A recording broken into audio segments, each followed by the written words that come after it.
बिस्मिल्लाहिर्रहमानिर्रहीम। अस्सलाम वालेकुम नाज़रीन, मैं हूं कंबर Zaidi, supreme court of Pakistan में मौजूद हूं। हसनात मलिक साहब मेरे साथ मौजूद हैं।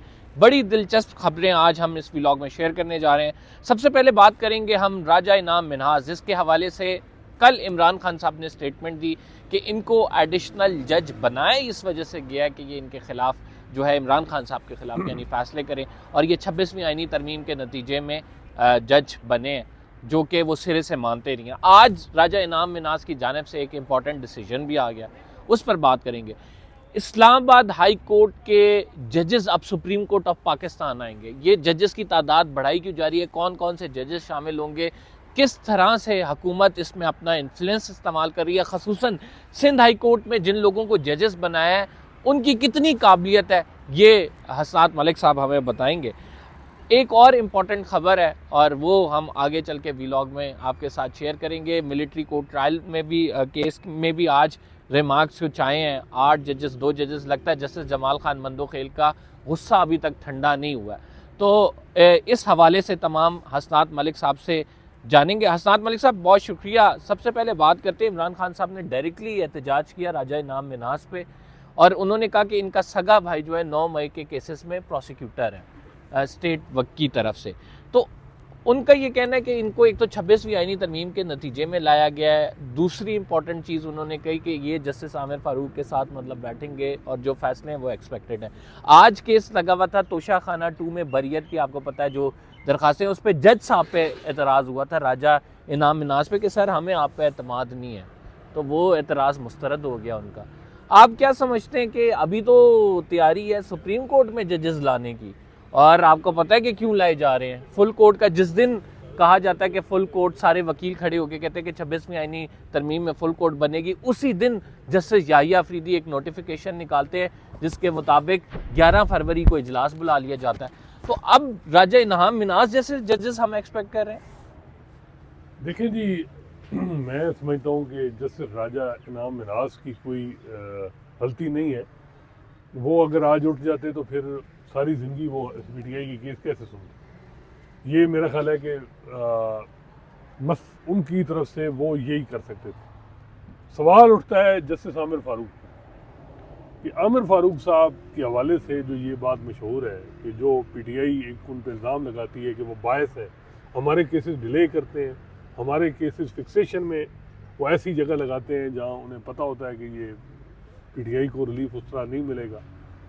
यहाँ इस्लामाबाद हाई कोर्ट के चीफ जस्टिस से सवाल है कि उन्होंने ऐसे जज के सामने ऐसे केसेस क्यों लगा जा रहे हैं। हमें भी 15 साल हो गए।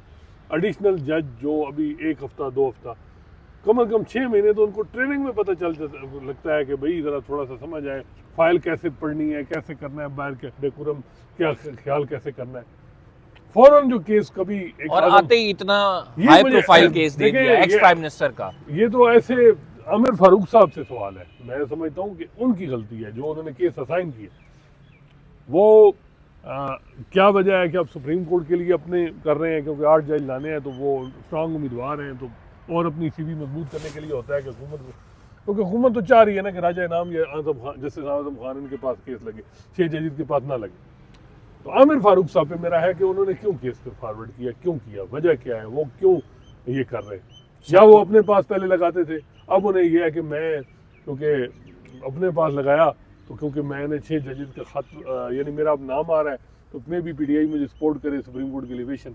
मेरा ख्याल है कि उनका मिसकंडक्ट का सीरियस किस्म की कंप्लेंट पड़ी है सुप्रीम जुडिशल काउंसिल में, जिसमें वाज़ेह है कि तरियान केस में उन्होंने डिले किया, 2 जजेस पे दबाव था, उन जजेस ने हाथ जोड़े कि जी केस जजमेंट कहाँ से लगाएं, जजमेंट अनाउंस करने की तो नहीं, वो आपको पता है सारी चीज़ें। तो मेरा तो ये है कि आमिर फारूक साहब कॉज लिस्ट से ही हटा दिया पूरा। इस वक्त देखें जितने चीफ जस्टिस साहबान हैं, वेबसाइट से फैसला चाहे वो हटा जस्टिस दिया। याहिया अफरीदी है चाहे जस्टिस आमिर फारूक है, अगर ये सही होते तो किसी की जुर्रत ना होती कि इंडिपेंडेंस ऑफ जुडिशरी को इफेक्ट होती।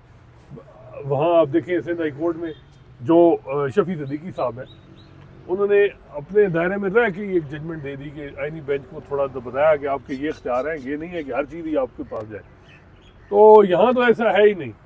तो सबके सामने जब तक चीफ जस्टिस साहबान इस वक्त 5 supreme court chief justice high court के और एक चीफ जस्टिस पाकिस्तान और एक आईनी बेंच के सबरा अमीरुद्दीन खान, ये लोग अगर डिटर्मिनेशन दे दें कि जी हम इंडिपेंडेंस ऑफ जुडिशरी को सिक्योर करते हैं, ये हो ही नहीं सकता कि किसी की कोई मैनिपुलेशन हो, लेकिन इनका रोल क्या है वो आपके सामने।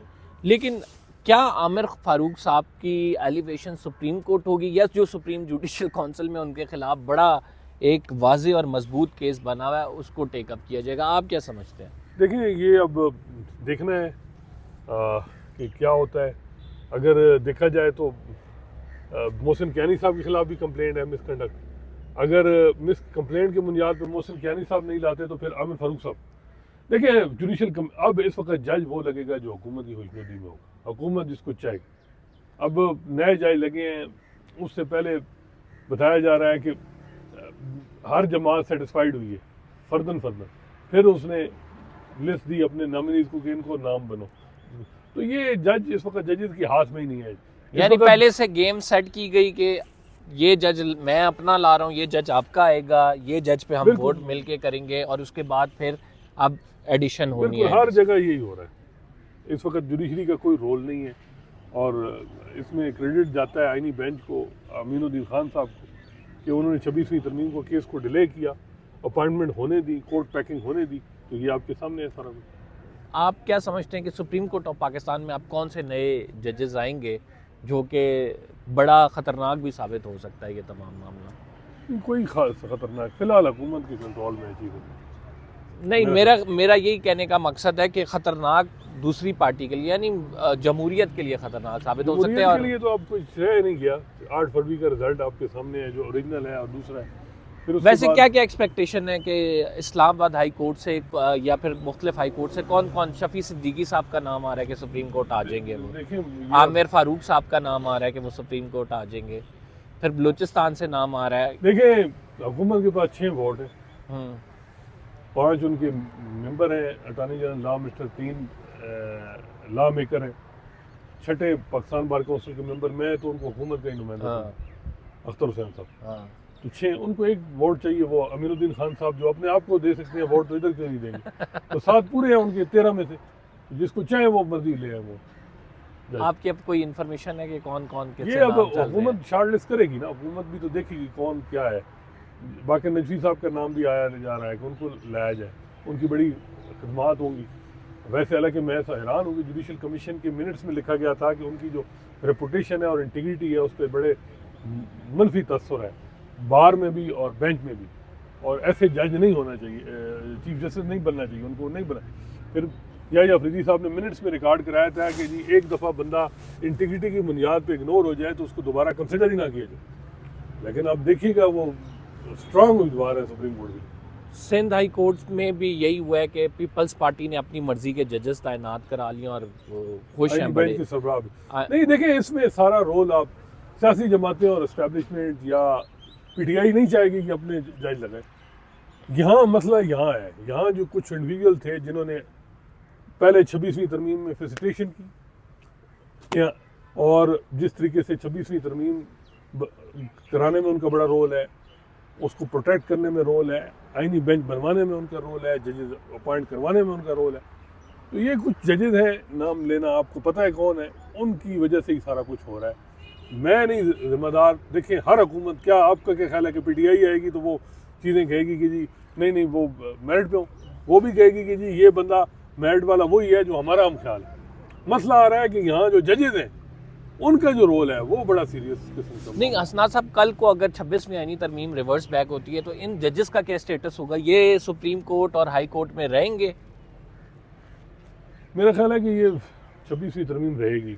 मुझे नहीं लग रहा कि अब कुछ चांस है। अब 8 जज और आ जाएंगे। 8 पहले ही मोहम्मद अली मदर कह रहे हैं कि इसी को फुल कोर्ट समझे। मोहम्मद अली मदर जो अगले उम्मीदवार बनाए चीफ जस्टिस है नेक्स्ट। वैसे अगर पुराना निज़ाम हो तो वो चीफ जस्टिस नहीं बन पाएगा।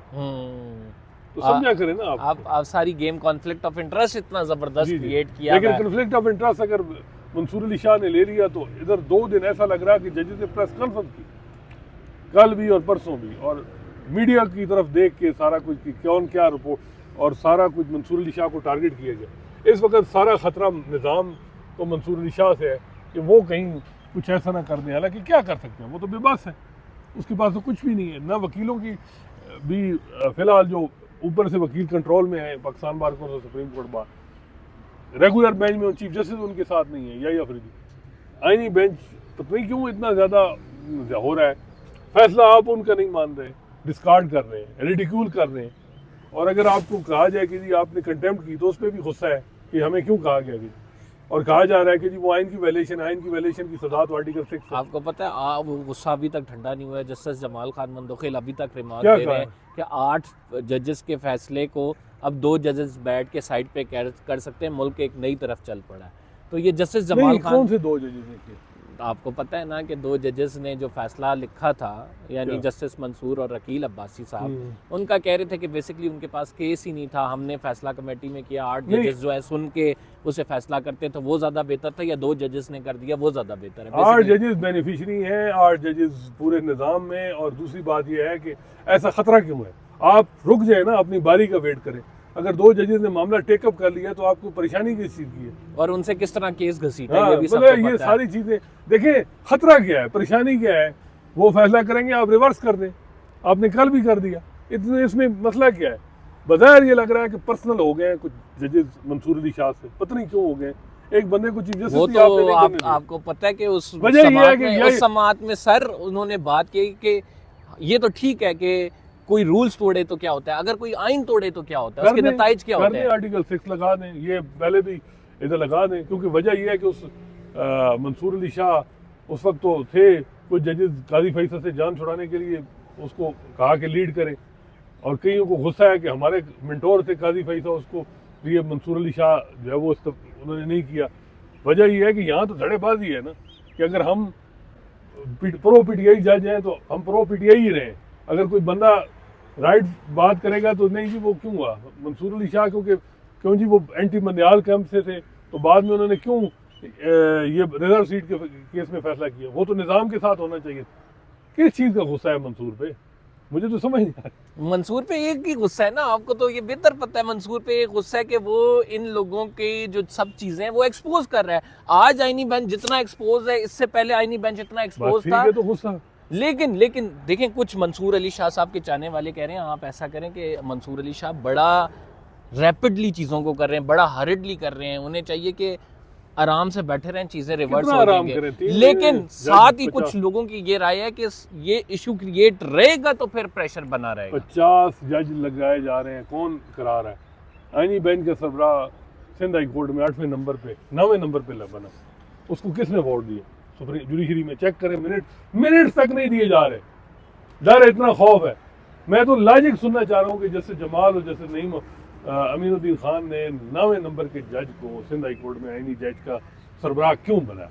चले पीपल्स पार्टी की मौजूदगी थी, लेकिन जजेस की तो नहीं ना थी। जज तो 8 जजों के साथ होने चाहिए थे सिंध हाई कोर्ट के, उनके साथ क्यों ज्यादती की? तो ये बड़ा अनफॉर्चुनेट है। थैंक यू हसनात मलिक साहब। हसनात मलिक साहब ने बड़ा खुलकर बताया कि क्या गेम हो रही है और किस तरह से अब सुप्रीम कोर्ट ऑफ पाकिस्तान में नए जजेस को लाया जाएगा, कोर्ट पैकिंग की जाएगी, और इस कोर्ट पैकिंग के बाद एक्सपेक्टेड है 26वीं आईनी तरमीम का केस सुना जाएगा। बताते रहेंगे आपको जो कुछ भी डेवलपमेंट्स हो रही है। अगर आपने चैनल सब्सक्राइब नहीं किया तो सब्सक्राइब ज़रूर कर लें, बेल का आइकन ज़रूर दबाएं। कब्ज़ ज़दी को इजाज़त दीजिए। अल्लाह निगहबान।